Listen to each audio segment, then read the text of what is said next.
Haya hapa ni mazungumzo yaliyoruka live kwenye page ya Facebook ya dada anaitwa Ayacko, Mkenya, pamoja na mwenzie anaitwa Sue. Hawa wote wanaishi Marekani na walihusika kwa kiasi kikubwa sana katika zile show za ZUCHU katika tour yake huko nchini Marekani. Wao wako karibu na promoter ambaye ni Jabali Entertainment. Jabali ndiye ambaye alimpeleka ZUCHU Marekani, lakini Jin na Sue walikuwa mstari wa mbele kuhakikisha masuala marketing, promotion vinakwenda sawa. Wafahamu kwamba show ya mwisho katika tour hiyo ya ZUCHU Marekani ya Dallas hakutumbuiza. Wakawa wanalaumiwa hawa mapromota kwamba ni kosa lao. Kwa hiyo hawa kina dada wameamua kwenda live kuelezea upande wao wa hii story na kukanusha kwamba hii show ya mwisho halikuwa kosa lao, bali ni ZUCHU ndiye aliye cancel hii show kwa sababu tu alikuwa amemiss Diamond mpenziwe pamoja na mama yake. Homesick, alikuwa amekumbuka nyumbani. Hii hapa ni video ambayo nitakuwekea yote. Ukiangalia hapo chini nimekuwekea dakika ambayo unaweza ukaanza moja kwa moja kuwasikiliza wakiwa wanaongea. Lakini naongea hapa mwanzoni kwa wale ambao wanataka ni watafsirie kwa ufupi yaliyozungumzwa, sababu kina dada hawa wamezungumza Kiingereza asilimia kubwa. Kwa hiyo kama wewe unaelewa Kiingereza vizuri, basi katika dakika unayosoma hapo chini nenda straight wasikilize wakizungumza. Kwa ufupi sana nitakueleza kilichozungumzwa hapa. Jabali ndio ambao walishughulikia masuala ya visa kama ambavyo promoter anatakiwa kufanya. Visa ya ZUCHU, dancers, manager pamoja na DJ, crew nzima ile, na ni gharama kubwa hiyo. Kile ambacho kiliwaumiza ama hawakujisikia vizuri ni kwamba ZUCHU baada ya kupata visa kaposti show ya Frima badala ya ile show yao ambayo anatakiwa promote show, sababu msanii anapopata show kama hivi yeye anahusika kwa kiasi kikubwa sana katika kupromote, sababu ni maarufu na ana mashabiki wengi sehemu anayokwenda. Lakini hakufanya hivyo. Alitakiwa aende mapema zaidi, lakini kwa mujibu wa maelezo ya hawa kina Jin kwamba Diamond alitaka asafiri baadaye kidogo. Lakini wakati wa hizi back and forth wanasema ZUCHU ni msanii mgumu kidogo, yani ni ngumu kudili naye.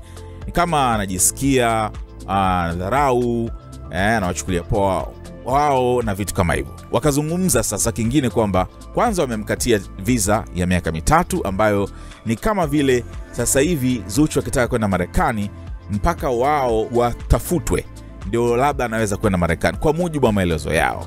Sijui kama ndio inafanya kazi hivyo, lakini ndicho alichokisema. So visa ya waliomkatia iko valid miaka 3. Kilichokuwa kinawaumiza ni hivyo kwamba msanii hapromote show, na wakawa wanasema kwamba unajua soko la Marekani ni tofauti. Kitu ambacho kilikuwa kinawashangaza ni kwamba alikuwa haongei na watu, anajifungia tu ndani, yani hana ushirikiano wowote. Ilitegemea unajua kujiachia picha 2-3 na nini, lakini ni msanii ambaye alikuwa anakaa mwenyewe ndani katika hoteli aliyofikia. Kwenye airport Dallas wakampokea na wakatamani ajirekodi video kuwaambia mashabiki kwamba jamani nimeshafika show, Johnny na vitu kama hivyo. Anasema hiyo sehemu hakukubali kufanya hivyo, na ni kitu ambacho walitamani sana wakifanye. Hotelini kafika, huyu Sue akaenda kumtembelea, lakini bahati mbaya ni kwamba hakuonesha ushirikiano. Yani yeye alisema kwamba hakuwa amejiweka katika muonekano unaofaa, akidhani kwamba Sue amekwenda kumfanyia interview, lakini interview ilikuja kufanywa na Jin baadaye. So hapa kwa analalamika vile vile kwamba chumba ambacho amepewa ni vile vile kinafanana na cha dancers wake. So alitamani chumba chake kiwe tofauti kidogo kulinganisha na vile walivyokuwa wamekaa kina Angel Nyigu na wengine. Kingine ambacho alikuwa anakizungumza, vitu ambavyo ZUCHU alivionesha pale, ni kwamba dancers na watu wengine ambao wako katika crew yake hawawezi kula chakula kabla yake yeye. Kwa hiyo watasubiri ZUCHU ale ndo wao wale, hata kama ni masaa mangapi. Kingine hawezi kupanda gari moja na wao, yeye atakuwa katika gari lake alafu wao watakuwa katika gari lao, hataki kuchanganyika nao. Hayo ndio masharti ambayo alikuwa anawapa. Kuna hii siku ZUCHU anataka gari lake ambao ni V8, wao wakampatia Cadillac Escalade ambayo ni gari ya kifahari kabisa, lakini ndio hivyo hakutaka kupanda na crew yake, anataka akae mwenyewe. So akamchukua ile kumpeleka town kufanya shopping ni nini. Wale dancers wakabaki wenyewe hotelini. Mmoja kati ya mashabiki wao wa huko akaona sio vizuri dancers wakae wenyewe hotelini. Kwa hiyo akaja kuwachukua akawapeleka kwenye mall na wenyewe vile vile wauone mji. So muda wa interview umefika.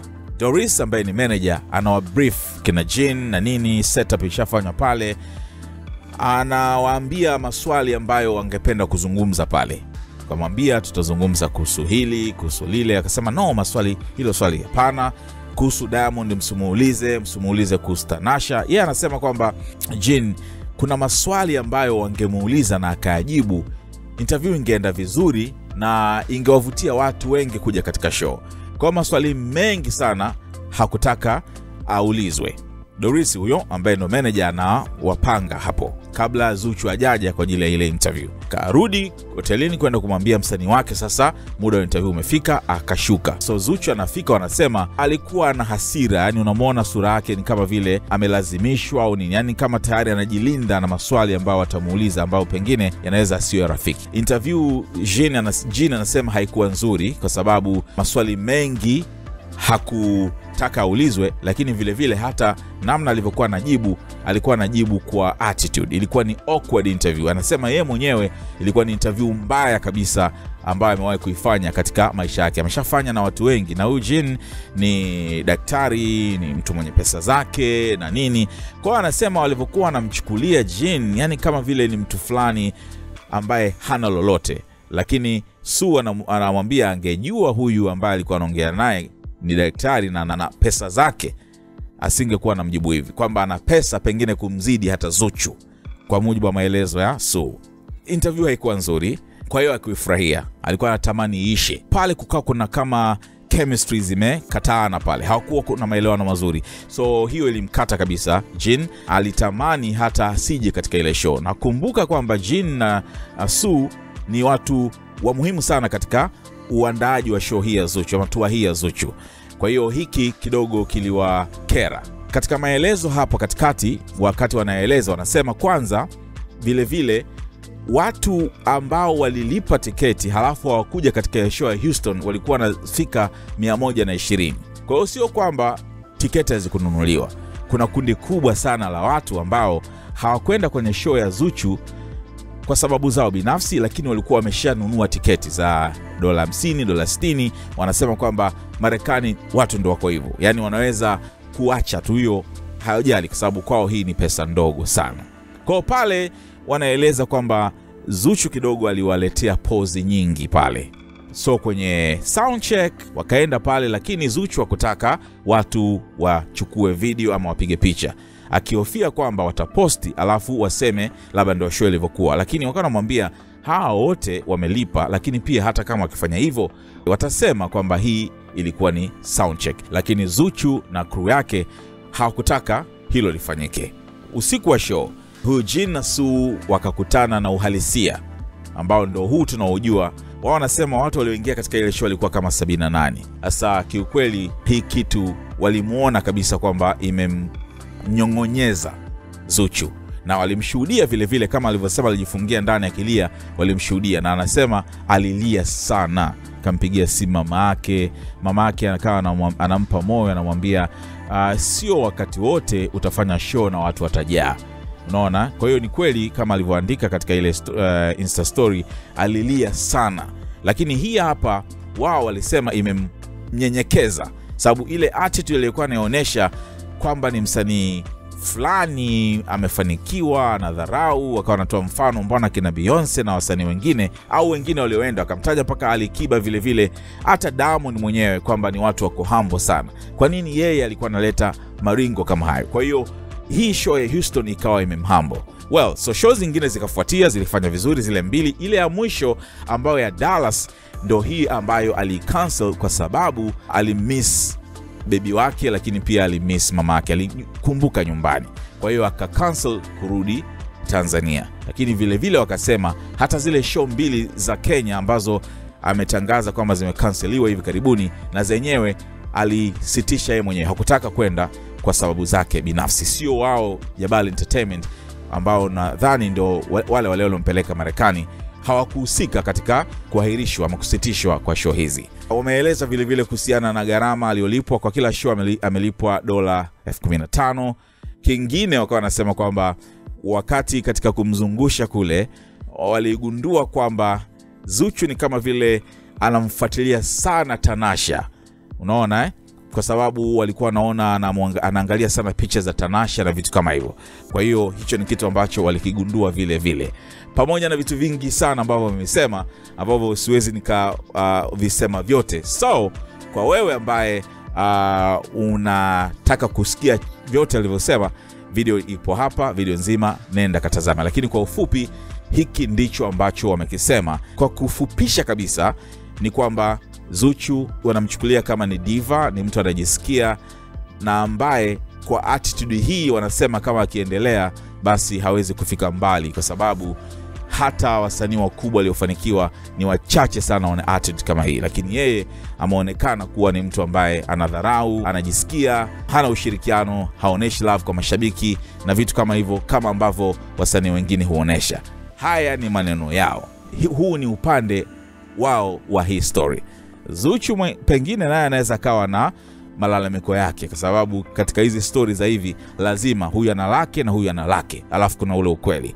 Lakini huu hapa ni upande wa Jin pamoja na Su kama walivyokuwa wanaongea. Wasikilize maongezi yao, yanaweza kukukera kidogo kwa namna ambavyo wanamuelezea Zuchu kama wewe ni shabiki, lakini pengine ni vizuri usikilize upande wao, na siku moja Zuchu na akiamua kuongea upande wake, pengine tutajua sasa na kupima ukweli uko wapi.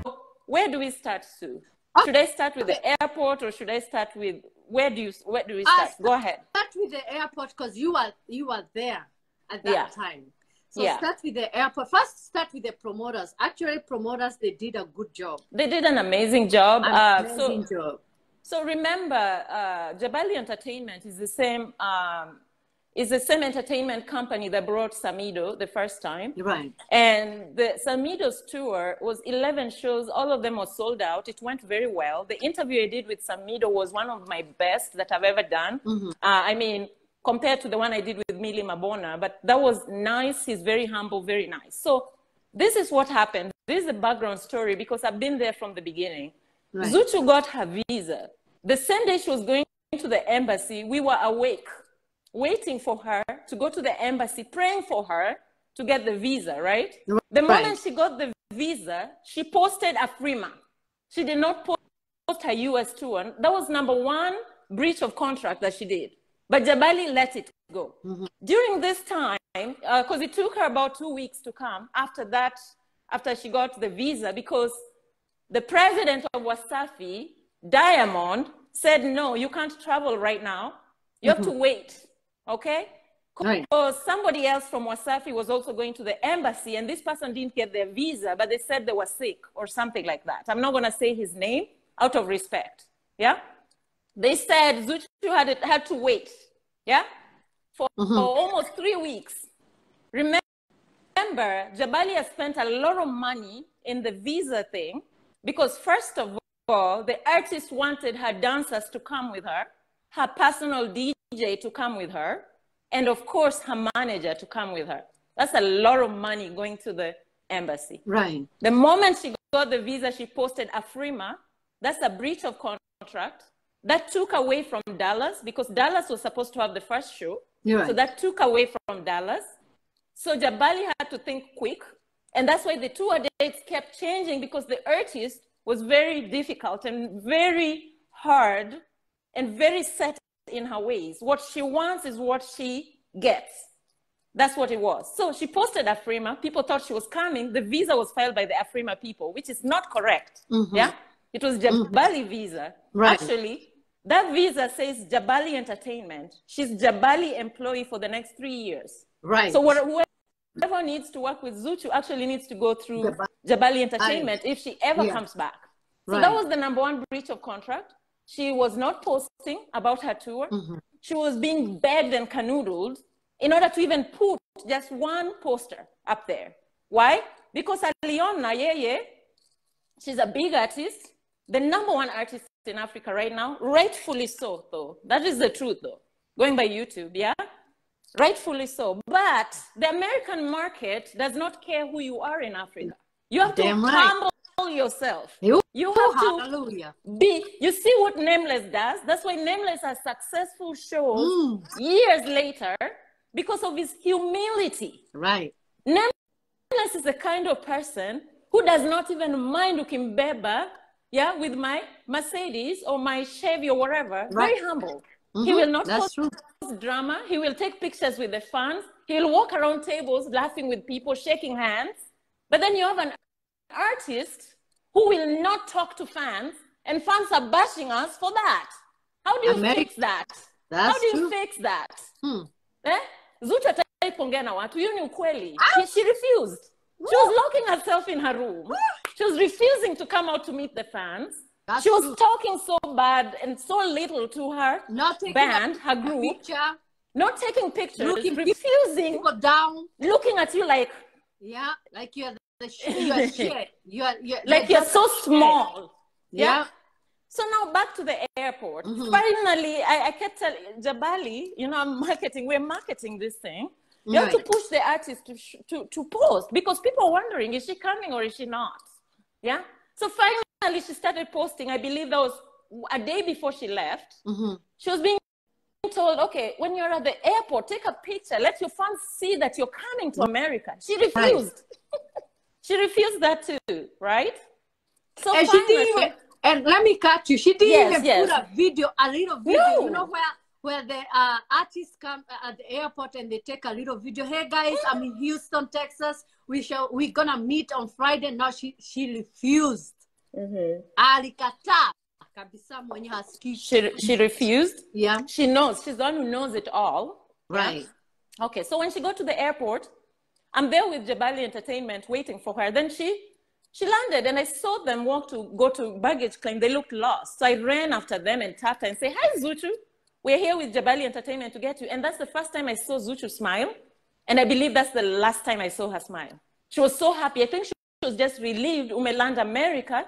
Finally, somebody's here to get you. And she was so happy. Of course, they were so tired, yeah? But we did that little interview real quick because she did post before she left. We needed people to know that she had landed, right?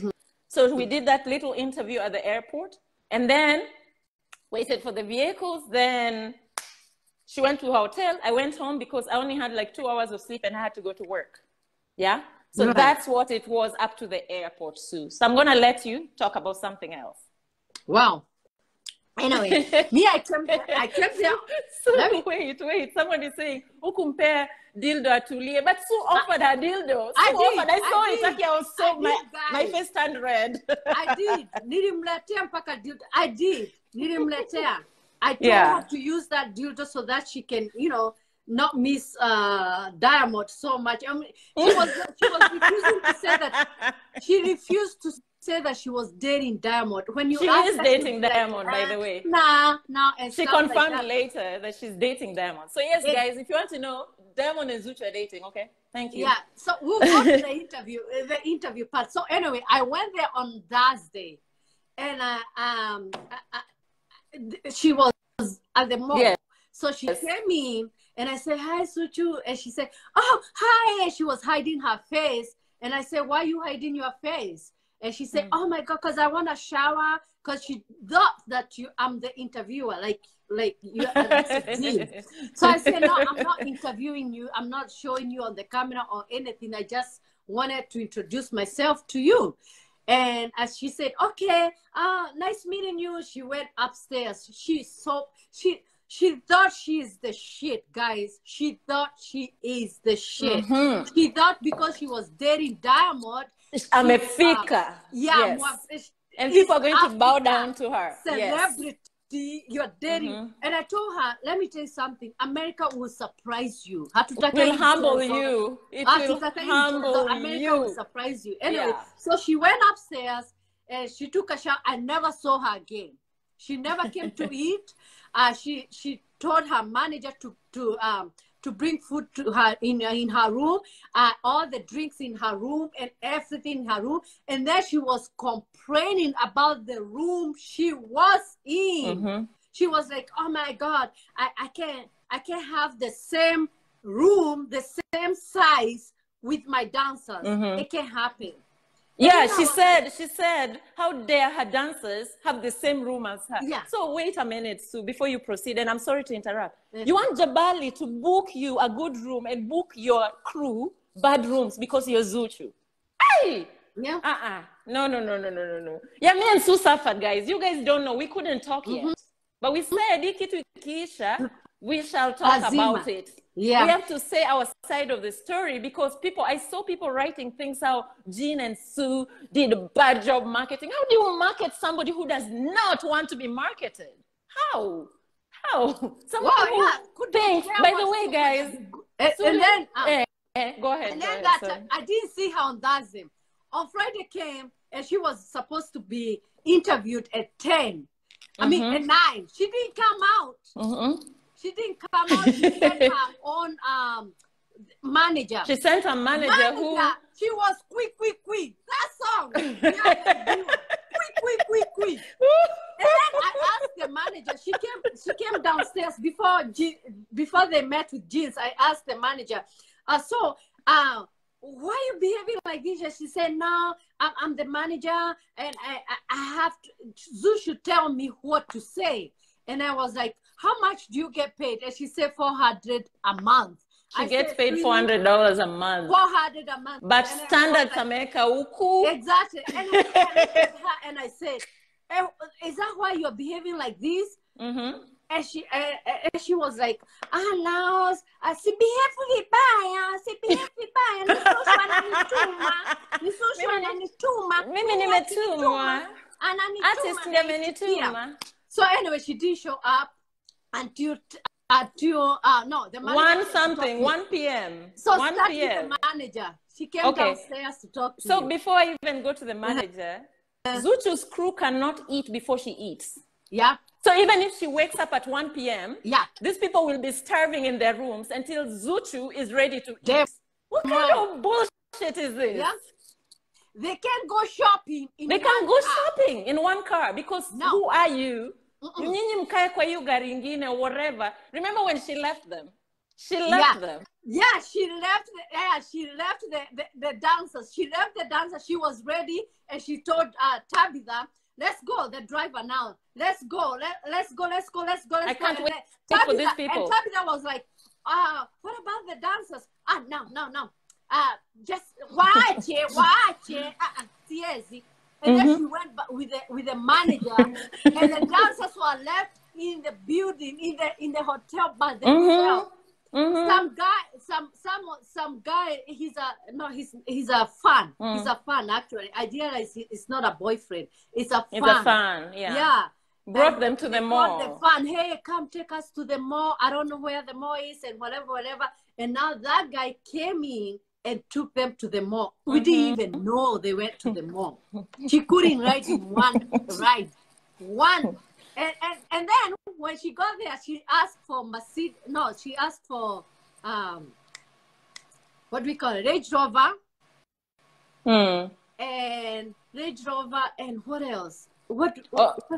No, they wanted a V8, right? Yeah. So Jabali brought them a Cadillac Escalade, which is an equivalent of, which is actually better than V8 actually. Better, yeah. So that's what they had, Cadillac Escalade. Yeah. But also you could tell she was not happy that her crew, Wanapanda, Cadillac Escalade, like they should have like some kind of garimbaya or something. I don't know. This I'm sorry.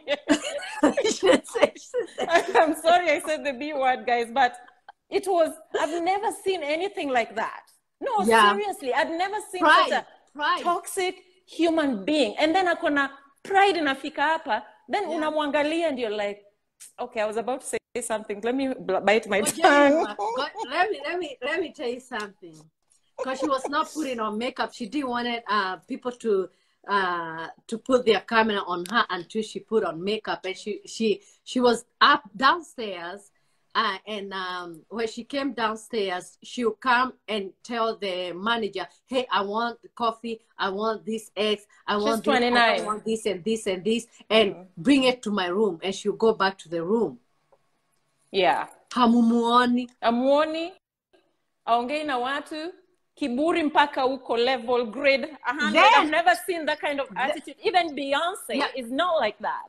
Yeah. You know, this American artists are very humble. Okay. Then I asked the manager, I hope she gonna dress sexy, because here in America, it's always good to dress like sexy, like shiny clothes. Like when you're performing, you have to look at T.I.'s wife, you have to look at Beyonce, you have to look at Rihanna, how they are dressing, so that you can copy or just come up with something, you know. So when you go to the mall, you can buy something equivalent to that.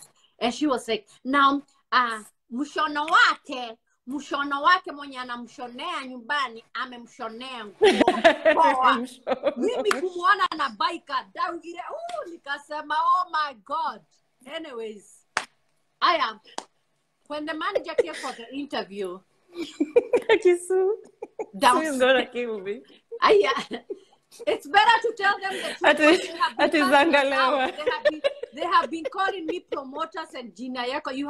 You guys have been casting us out, telling us that we have your money. In Dallas, he didn't perform. Where is our money? What did we do to Zuchu and all those kind of things? Ni mtoto wa mama. Pia sisi tuko watoto wa mama. Even as we have our parents. Even as tuko na parents wetu. Yeah, guys. We have our own parents. Pia sisi ni watoto wa mama. Although we are not very celebrity, we are happy where we are. Yes.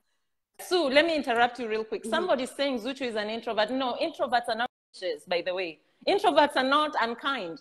People think when you're unkind, when you're mean, you're an introvert. No, an introvert is someone who does not like to be in crowded spaces, so they can be in crowded spaces for a short time, and then they need to go recharge. Right. There's a big difference between being mean and being an introvert. My sister is an introvert. Those are my dad is an introvert. They're not mean.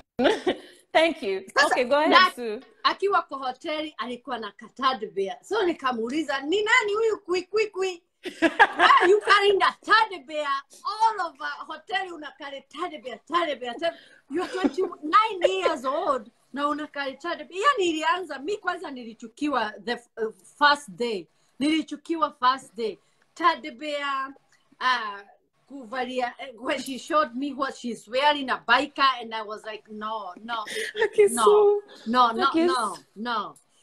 anyway, the manager came downstairs, and when I went to get ready, she was talking to Jean. So, anza hapo. Okay, so I came early. I had worked the previous night. I was very exhausted, but you know, I came for the assignment. Our interview was 11 a.m., okay? So I was there by 11 a.m. Actually, I was there, right at 11 a.m. The camera people were setting up and all that. Guys, I'm crying because Sue has made me laugh so hard. So anyway, so I sit there. I'm there ready, nini. I try to dress as professional, like to look like a professional journalist. So I'm there sitting. Then the manager, who I actually don't call a manager, she's an assistant. She's not a manager. She's an assistant because she babies that kid like it's crazy. Yeah. So I sit there, the manager shows up. She's like, Sasa, nimekuja. Hey, my Swahili is just, nimekuja kukuuliza maswali. Unajua journalists wanapenanga clout. Yeah. Nikamwambia, I'm not looking for clout. Right. Yeah. I was looking for clout. I have several ways of getting clout if I wanted to. There's so many opportunities I could have gotten clout with. So she starts by telling me, that already set me off. She's like, oh, unajua, most people take advantage of Zuchu. You know, they ask her questions that she doesn't want. And then I was like, you know what, guys? That's why I came early. I came with a list of questions. That's what I do. Remember how I did it with Samido? Yeah. I got there. Me na Samido tukaenda tukakaa. Exactly. Nikamwambia, okay, these are the questions I'm going to ask. I know this one is kind of controversial, but you know what? Let's see how you're going to, you know, just bonding with an artist to catch up a shot. I can relax. I can, okay, this chick has my back. Yeah. As a journalist, you have to have the person you're interviewing, you have to have their back and you have to make them feel safe. But these people came ready to fight. Yeah. First of all, she didn't want to be interviewed, by the way. And he said the way ticket sales were going, she needed an interview. She needed to market. Yeah, right. That's why I would have rather been asleep. And it was a short time. It was a short time. It was like 2 weeks. Exactly. So I went And the manager tells me, okay, I was like, okay, these are the questions. This is what's trending in Kenya right now. Yeah. Do you want to talk about? No. Si unaona? Ndio maana nilikuja. Mnataka kuuliza maswali yenye. I was like, relax. Relax. That's why you sit down with the artist first and you ask, what are they comfortable with and what are they not comfortable with? And then you tell them, it's good for you to explain your side of your story. Let me cut you short. You have to tell them, this is not ZUCHU. This is the manager. Exactly. ZUCHU. So now that's the manager talking to me like that. Yeah. So I'm like, okay, yes, you can't ask that one. No, you can't ask that one. I'm like, okay, uliambia Tanasha, is it true? I just wanted to hear her side of the story. Did you diss Tanasha? Because Kenyans are mad at that. Yeah. Right? Yeah. Did you diss Tanasha? Ati sunaona, uwezi uliza hiyo swali. Unataka kuuliza artist hiyo swali. Unataka asikie vibaya. Sijui unataka. I'm like, no. Dorisi, you have to listen. In PR, yeah, I've studied a little bit of PR. Kuna vile unaweza deflect. You take a hard question, but there's a way you can deflect the answer in a way that makes you look good. You don't have to, telling me, I can't answer that, can't. Oh, who? Usiseme Diamond, usiseme. Mpaka Sue stepped in. Sue was like, at least you're Tanasha, she needs to answer. This is marketing. Yes. You know, this is marketing. She, you know, she refused. So by the time we were done with that back and forth, I needed a drink. Thank God I brought a flask. Let me stop you for a minute. Yes, so I came in. Nikaanguka hapo like real. So and then I asked the manager, hey, what is going? Because I saw she's mad, she's tired, she don't even want to talk to this manager. So I was like, okay, what's going on, Jean?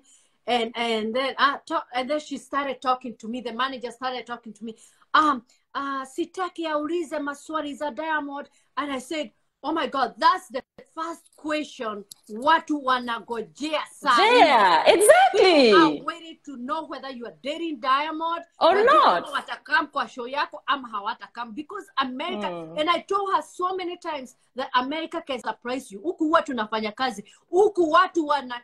I told her the exact word I'm telling you. I told her, Uku America, it can surprise you. There's people who can pay ticket and not show up. Exactly. Because $50 and $60 is nothing. It's nothing to them. They are making money. So they can pay and not show up. And then another thing, America can surprise you. Mpaka walisema ni mimi niliwaroga afterwards. But I told her the truth. I told her America can surprise you. If you don't want her to interview you and ask her about Diamond, ask her about Tanasha, like this going on social media right now. Yeah. I mean, you can choose not to answer, or you say, oh. You can just laugh it off. Yeah. Exactly. And move on to the next question. And she said, apana. Mnataku. She used a certain word, Sue. Like we wanted to corner the artist or something like that. Yeah. I was like, exactly. And I asked her, so what do you want her to ask about anything? And she said, I just ask about the song. I said, quick. Just the song. How can you even ask an artist about your song? The whole interview. And then she was like, by the way, how long is this interview gonna be? And Jean said, 45 minutes to an hour. Oh, what are we gonna talk about in 45? Kwani tunaongea nini? Tunaongea nini?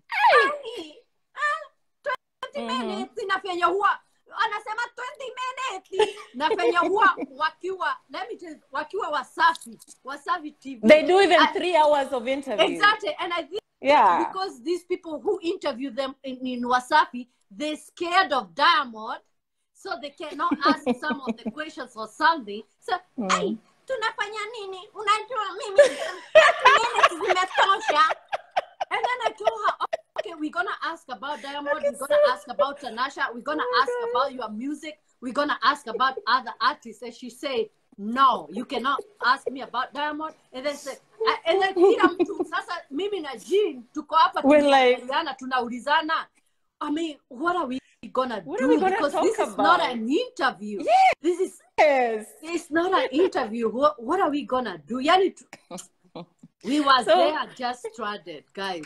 We were stranded. We're like, okay. Then of course I think she goes back to the room. The manager goes back to the room. And I believe she told Zuchu some really crazy things about the questions I was going to ask to look like she did her job. Yeah. I think she went and told her they were going to ask you about Tanasha. They were going to ask you about this. So this, I almost said the word again. This chick came mad. She was not smiling with nobody. Like, she was mad. I was like, what the? I was like, now I'm looking at Sue. I'm like, thank God Sue was there, because who is this? Who died and made this woman Zuchu? Hey, so amekuja upset with 100 tons of perfume, okay? Yeah. So, amekuja. Okay, are you guys ready? Like, she's acting like she's my boss too. Yeah. Like talking to me as if she's my boss. First of all, the setup and camera, that thing costs and everything. Stop it. Stop. Let me say this. She's here mad, asking the camera people or the promoter left. The camera guy was like, the camera guy na ametoka Tanzania, ni Mswahili mwenzake. Mwenzake, he was like, yeah. What is wrong with this girl? He came with a t-shirt says "Force God." Kamunguka uongo. Nikamunguka uongo. I don't remember. Force God. The t-shirt. I don't remember the t-shirt. Oh, yes. What was written? And I said, are you coming for interview or you coming to check whether we are ready? And she said, no, I'm ready. With that t-shirt says God, Force God. And I said, okay, all right. Let me tell you something. This woman, she's talking to Jean like she's talking to me like a child. And Jean like I'm some making child. more money than this chick. You're making more money than this woman. 1 hour yako kuna pesa nyingi hata kuliko this woman. They don't even know who they talk to. They don't even know who they were talking. Like the promoter, he's a doctor. Ni Dr. Oyo. Ni Dr. wa ukweli. Ni Dr. Oyo.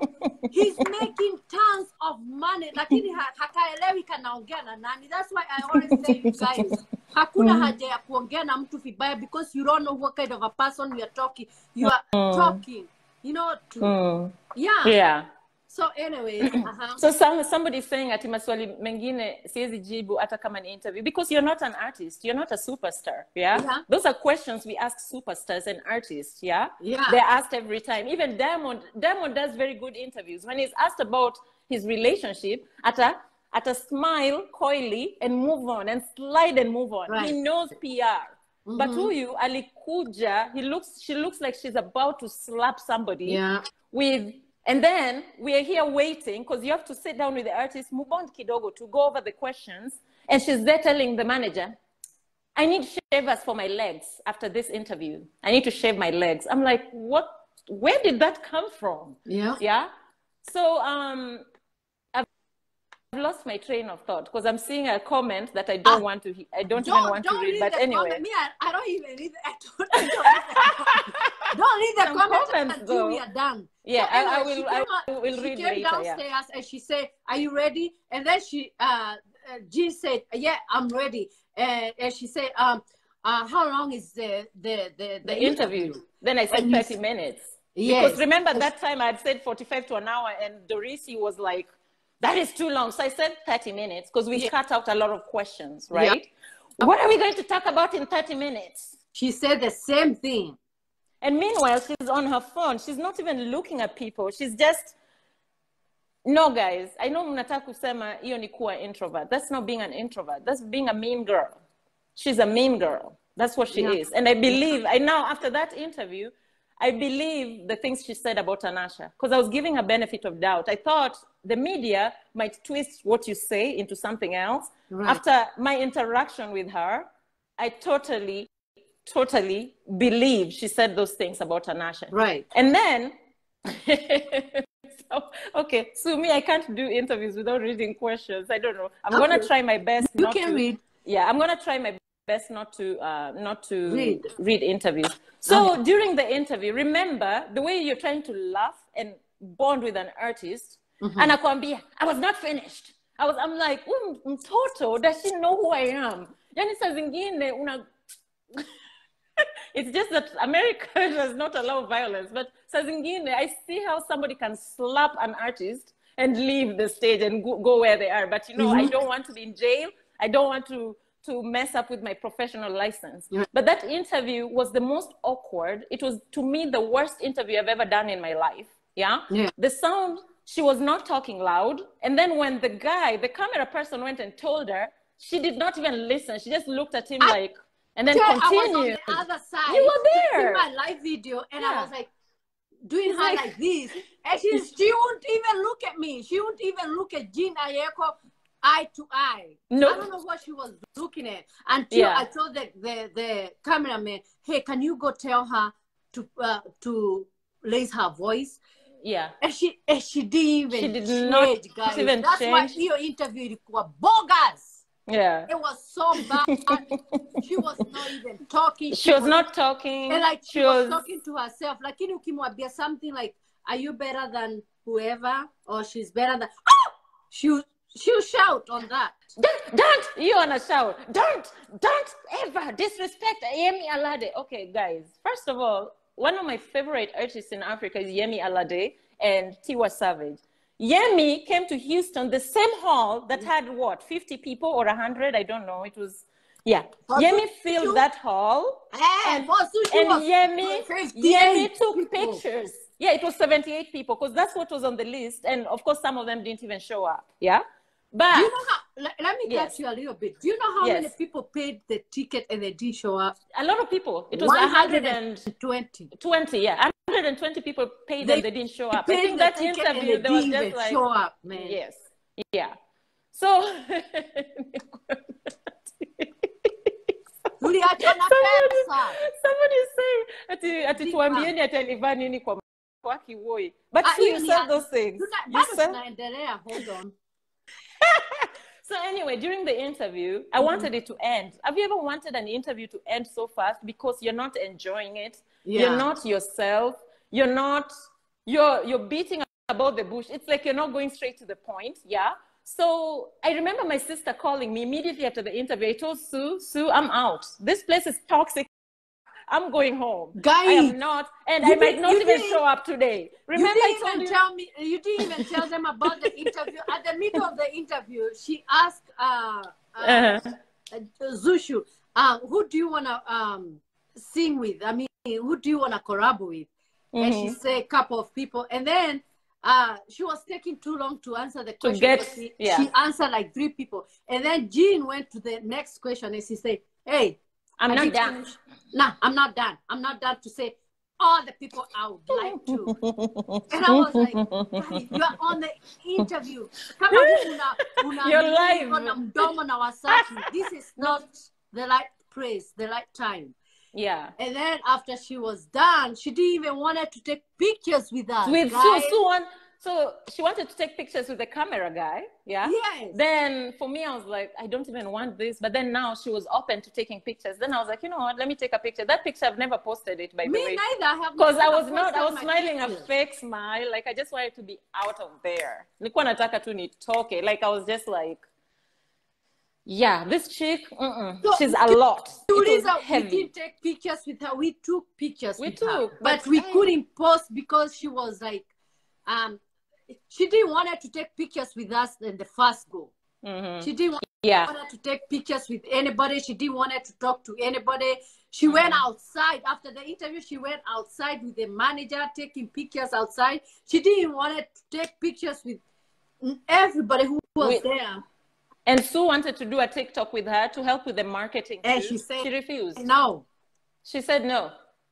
Like, even taking a selfie, even the lady that was driving around, just trying to even get a picture with her, ataki. The dancers don't come for the interview. Wasikuje downstairs. Yeah, so they were up in the room. They were up and then in the room. She's pretending. Where are they? Where are they? I'm like, yeah, I would also stay in my room. But that interview was one of the most difficult. Yeah. I'm usually very good at getting people to speak. During interviews. Yeah. But that one, I couldn't wait for it to end. So I could just go home. Yeah, I came home. Do you know you went have to bed. points? You had Yes. Topics and points to ask on your phone. I had a lot of them. I canceled. Exactly. I did not. I did not even. I just wanted to. I talked about her favorite songs, since those are the things she wanted to talk about. I just, in her life growing up, I wanted people to bond with her and see that this is a girl, this is ZUCHU. Yeah. So, yeah, I couldn't. In fact, I even told Sue when I was leaving, Sue, I cannot stay here. It's so toxic. Yeah. And plus, I might not even show up. Remember, I told you that? Yeah, that I might not come to the concert I remember. tonight. Yeah, you left. I was looking for you. Where's Jim? Out. You are out. Damn. Drop the mic, baby. Yeah. I left. I left. So I slept. Then I felt bad for Jabali because they're paying me to promote, to market. Yeah.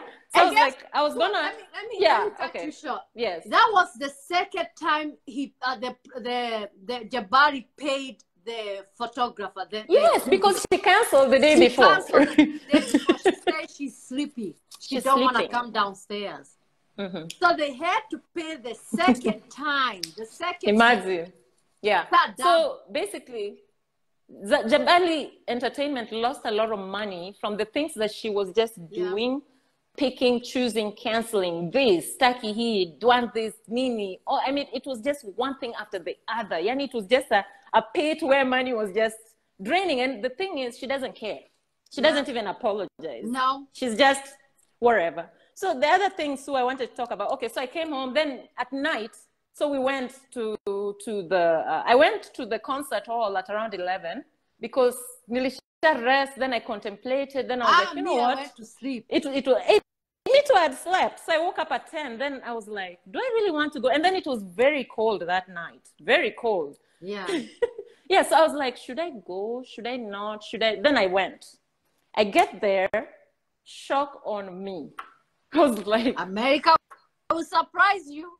I was like, what is happening here? Nobody so I was like, okay, you know, people come at, 11 is early, so to a party, maybe mpaka midnight, 1 in the morning, that's when Kenyans will show up. And then the Tanzanians who showed up at the door. By the way, Tanzanian artists should have respect for Kenyans. Respect. Yeah. These people don't buy tickets. They came all the way to the door. They start arguing about the price of the ticket. Tena wamekasirika. They're arguing and saying they're not going to pay. Oh, CG, that's too much. And they go. So, yes, it's us. And you had it in the interview. Even ZUCHU recognizes. Kenyans are the ones who make artists, actually. Yeah. That is the truth. Really, we make artists, we're the ones who consume. Kwa sababu they were Kenya's promoters were promoting the show. Sisi wa Kenya tulikuwa tuna host the show na kuwika na advertisement. And we were not posting. They were not wanting to support her. Yeah. But they can count the number of Tanzanians that showed up. Yeah. Yeah. They just don't support their artists. They ride on Kenyans' backs when it comes to consumerism. Diamond, it's Kenyans who made, Diamond is gifted. Let me not take credit away from him, but it's Kenyans who actually #1 of his consumers. Yeah. He used to come Memorial Weekend, every Memorial Weekend. That's how he built his fan base. Yeah. And he is what he is. And he even recognizes Kenyans. But Tanzanian artists are very entitled to our support. And that's what I felt was coming from ZUCHU. ZUCHU felt like we owed her. We had to support her. She's a superstar. We have to show up. Yeah. Yeah. Yeah. And little did she know, that night, I'll never forget. I cried for my bed, Sue. So remember, we were backstage when she was performing. I didn't cry. Sue alicheka. Sue alicheka. Sue akasema. Sue is so... Me nilikuwa cold already. Sue laughed. I went to bed, I slept, I got ready, I put on my boots and everything, and I went back to bed until 1 in the morning. So 1 in the morning, that's when we were told, okay, tupelekeni ZUCHU. So we came with her there. Oh my God. Oh my God. What is this? That was my reaction. I was like, what the? Let me back you up, guys. Let me back you up. Kujani reverse. When they were doing when they were doing sound check. Oh yeah, sound check. Oh God. Sound check. God,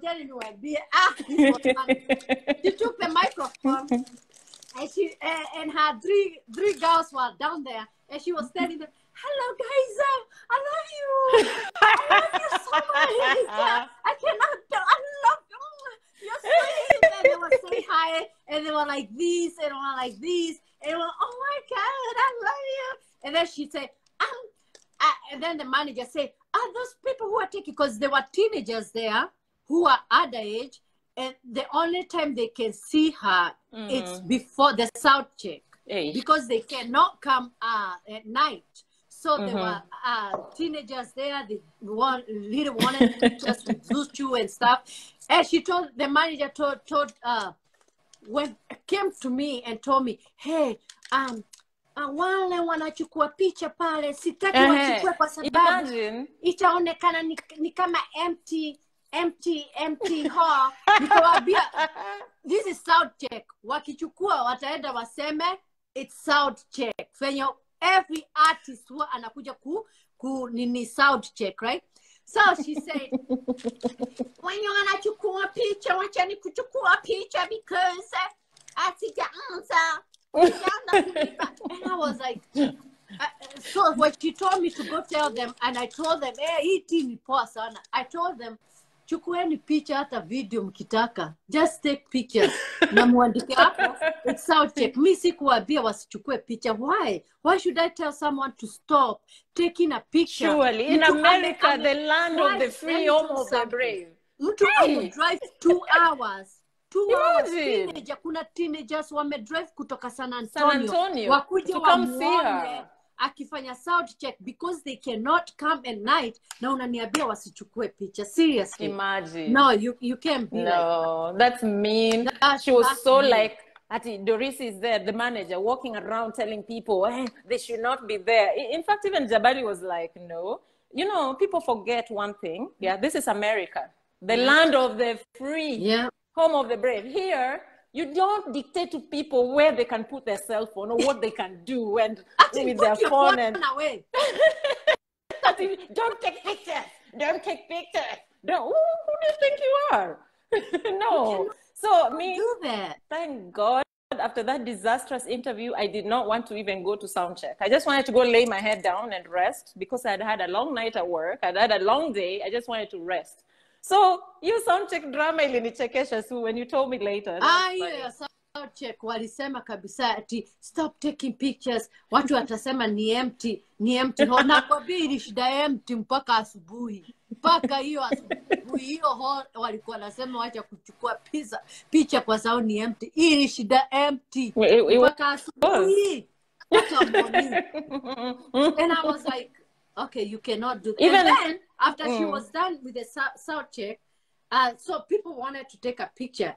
And I told ZUCHU, you have to take pictures with these people. They came early because they cannot come at night. She wanted so you to have to take pictures. Now, ujue, hata hawa sound check, wamelipa kuingia, guys. Wamelipa.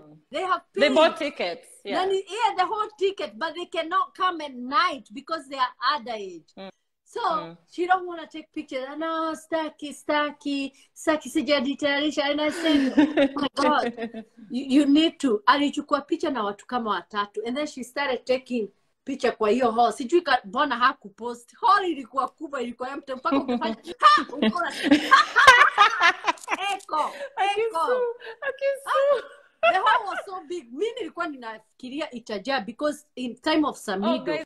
Thank you for the stars. Yeah, thank you. Yeah, me I thought because Samido filled that hall, right? It was so much fun. Mugithi was so much fun on the same hall. Same hall, Nani Red Sun Alijaza, same hall, Nameless, same hall, all these people. Wali, you know.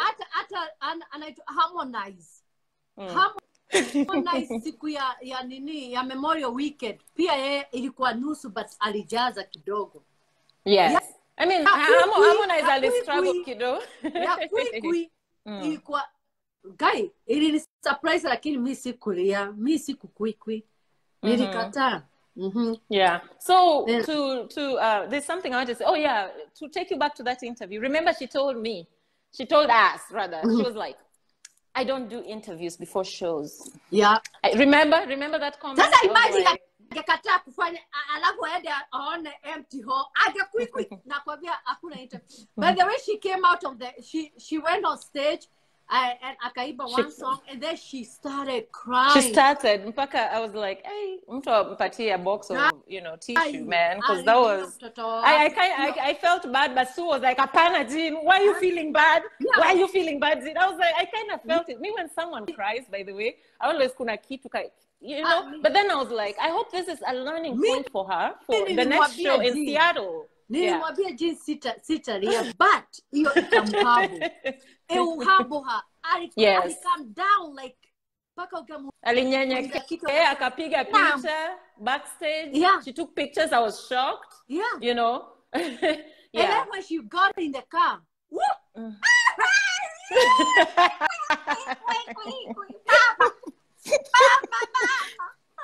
mama anamwambia, tulia mwanangu, sio kila siku unapata watu wengi. Tulia. Zingine zitakuwa yani she was crying and crying. Alikuwa so surprised. Like, yeah, then after the show, now they start again blaming Jabali and start creating all these problems. And then, the next day is when she was supposed to go to Afrima, right? Yeah. So but then I think hiyo kitu limhumble, akaogopa, akasema, sorry, my phone is about to die. Guys, I need Jabali to be the one to transport me to Dallas. I think ilim humble, like she just became so humble. Akasikia vibaya. So Jabali had to, take her. Afrima didn't pay for transportation. Yeah. Then Afrima also didn't want to pay for the hotel. And Jabali was like, no, you have to take care of your artist. She's coming to perform there. She's one of the main acts, So that's when they booked her hotel. I wonder if she complained. Yeah, but Afrima had them sharing. Yeah. Yeah. But in Houston, she had her own room. She had her own room. Afrima, a nice room. Yeah. So one thing, and I'm going to go back. Someone was saying language barrier. By the way, ZUCHU is very educated. She speaks very good English. She went to private school in Tanzania. So she speaks good English. It's not language barrier. She's just not a nice person, period. Yeah, she went to India too. Yeah, she went to India for school. And I think, so no, it's not language barrier. Some people are just not persons or whatever. So, and I also feel like Diamond has a lot of credit in her success because na your personality, let me tell you, MAZITO'Ana, you have to be extra super talented and above and beyond. Even Kina Beyonce take pictures with fans. Maybe not a lot of it, but they do take pictures. Yeah. When you go to Beyonce's experience, like Upper Toyota Center, she performs nonstop for 4 hours. And after that, a few lucky fans get pictures with her. Just personality. Yeah. So one thing we need to work on as we Kenyans are very good supporters of African artists, but Tanzanians, I think, wametuangusha so far. I think right now we need to kind of chill out on that Tanzanian vibe. No, Nani is nice. This guy. I took a picture with him, Alikiba. Him is nice, but he has a nice personality. Very sweet. Very sweet guy, yeah. Very, very nice. I met Alikiba. He was at the same hall also. He filmed it. Yeah. And he took pictures with us, by the way. Yeah, so, and he was talking nicely and he was saying, thank you so much for showing up to my show. He was very grateful. But Wengine, I think when she got on stage, she was just, oh my God, what is this? And then Tanzanians na udaku wakachukua video, wakatuma to the blogs real quick. I was like, because me, when I left the show, I was like, shit. Do you know this thing is gonna be out tomorrow? Do you know there was a guy? Do you know there was a Tanzania guy at Nalilipo, an artist who was supposed to perform before ZUCHU? He refused. Yeah, he refused. He did not want any of that, and he gave very good feedback. He said the problem is the artist. He didn't market. Jabali did everything they could, invested all the monies. Yeah. So the rest of our shows were okay. Seattle was good, very good crowd. DC also went very well. But shida ikuisha hapo. It was just, I think she was still fixated on what happened in Houston. Yeah. Now, unajua Houston is an older crowd of diaspora people. Actually, they had to change the venue. Halls, the yes, venue. They had to. Yeah, they had to change halls. They had to change venues because at least now she tried to now put out a lot of posters. She had to put, because Jabali was like, hey, you're not helping us here. Yeah. You saw what happened. Yeah. So Seattle showed her love, though. We have to appreciate that. We have to give credit. Then when she went to DMV also, it went well. Then after that, guys, what were Dallas, it's not us. ZUCHU refused to come to Dallas. She said she wants to go home. Yeah, she's homesick. She said she was homesick. Yes. So she left and went.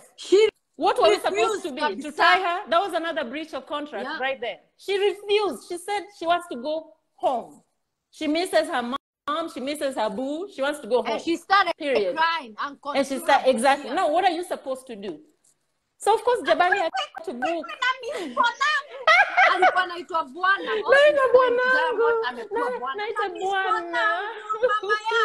Now, let me tell you something. I think that the reason why she was crying and saying that she want to go back home, hiyo time ya Dallas, is because Diamond walikuwa nini Qatar na mamake for soccer.